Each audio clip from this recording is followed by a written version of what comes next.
Are you serious? Get some water. Uh, Being here in California, I got a couple more days left here, but and being here and witnessing the largest storm, here in 5 years, and seeing the effects on what it's doing to the ocean, and actually going out there yesterday and filming along the ocean. It's got me researching what is going on with the Pacific Ocean. I mean, I understand Fukushima, but and that's been 5 years, and that was the same time as the drought. 5-year drought, 5 years since Fukushima. So what's the story? Okay, well, let's go. I just want to, here's some information, doing a little research, and I'm going to share something with you here. And of course, don't miss tonight's Sunday Night Live, starts at 7 p.m. Eastern. We'll get into this more, as well as what's going on with the sun. Is there a connection? But there's a massive blob, and abnormal conditions are in the Pacific Ocean, and it seems to have increased the ozone levels. A vast patch of warm water in the Pacific Ocean, nicknamed the Blob. And I've talked about this about 2 years ago even. I had a researcher on my show by the name of Ken Jensen from Vancouver, Canada, talk about the Blob. Well, anyway, it's resulted in increased levels of ozone above the western half of the United States, according to researchers.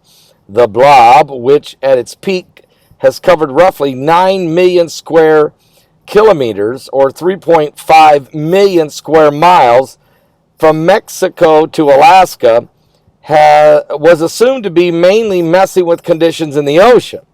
But a new study has shown that it has a lasting effect on air quality as well. Are you serious?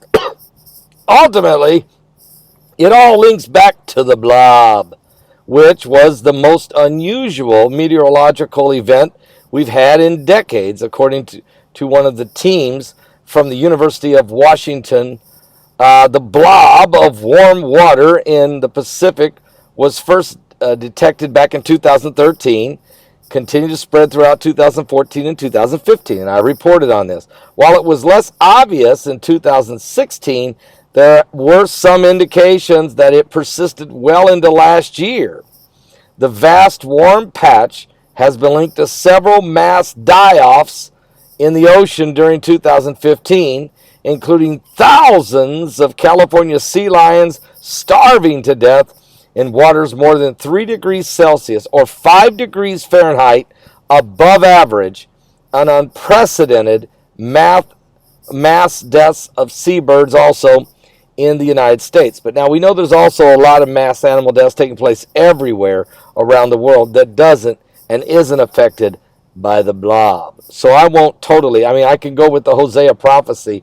I won't go with the Blob with the mass animal deaths because there's too many worldwide not connected. But anyway, in April of 2015, the effects could also be seen on land, with a bout of strange weather in the United States linked to higher ocean temperatures, and an increased temperatures saw a massive toxic algae bloom stretch along the entire U.S. West Coast.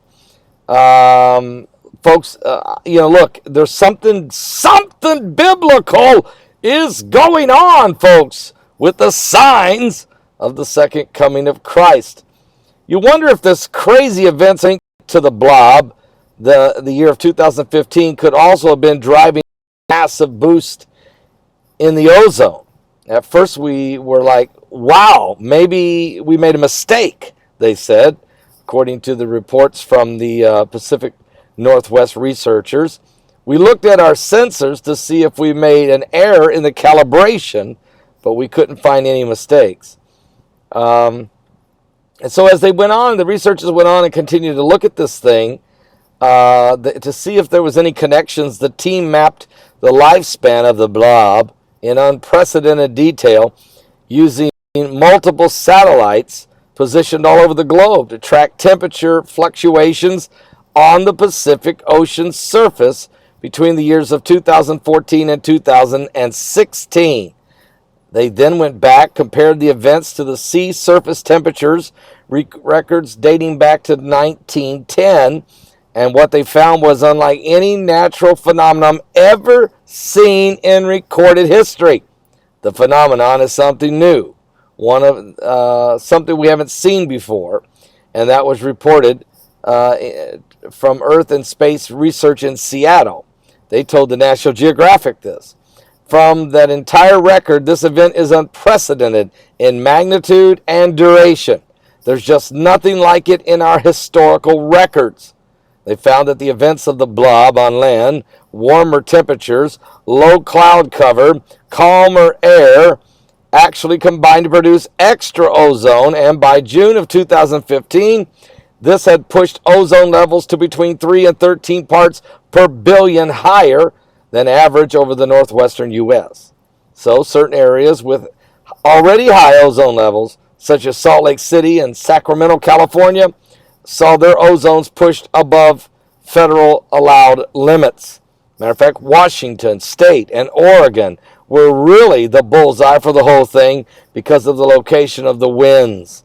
Salt Lake City and Sacramento were on the edge of this event, but because their ozone is typically higher anyway, those cities felt some of a more acute effects. So how does something in the ocean affect our ozone levels, you may ask? Well, under normal conditions, folks, winds along the west coast run along the surface of the ocean and push the top layer away from the coast. This allows the colder water below to take its place, bringing vital nutrients with it and balancing out the temperature. But the team found that during the blob's peak, the increased temperatures on the surface of the ocean had caused the air above to heat up and to stagnate. No!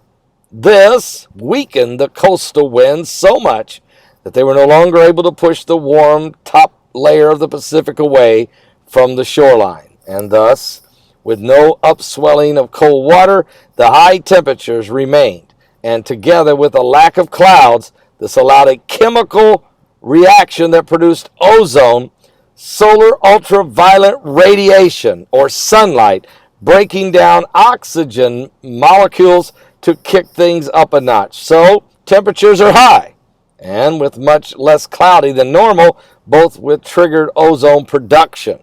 And because of the high pressure system off the coast, the winds were much lower than normal. Winds blow pollution away, but when they don't blow, you get stagnation and the pollution goes higher. And while the ozone spike was only temporary, the team says we should take this as a warning for the future. Researchers already knew there was a connection between higher atmospheric temperatures and ozone production, but now we know the sea surface temperatures can affect our ozone. And with ozone pollution known to cause serious respiratory dysfunction, including aggravating pneumonia, asthma, and bronchitis, we'd better be prepared for something like the blob next time it appears. But my question is, did Fukushima, the earthquake, the melting down of the reactors, was it Fukushima that caused the whole thing to happen in the first place, causing this abnormal weather conditions of a biblical proportion? Is this the beginning signs of the apocalypse, when the Bible says in 2 Peter chapter 3 that the earth is going to melt with a fervent heat, and even the elements will burn? And what about the Bible says in Revelation that men's skin will be scorched because of the heat coming from the sun? And have you checked the sun lately? There's a gaping, it's not just a hole. Folks, this thing's like unbelievable. It's huge, and the solar winds are blowing. We'll talk about all of this on tonight's Sunday Night Live. Starts at 7 p.m. Eastern, at my website at www.paulbegleyprophecy.com. That's www.paulbegleyprophecy.com. Are you serious? Are you saved? Give your life to Jesus Christ. He's coming soon.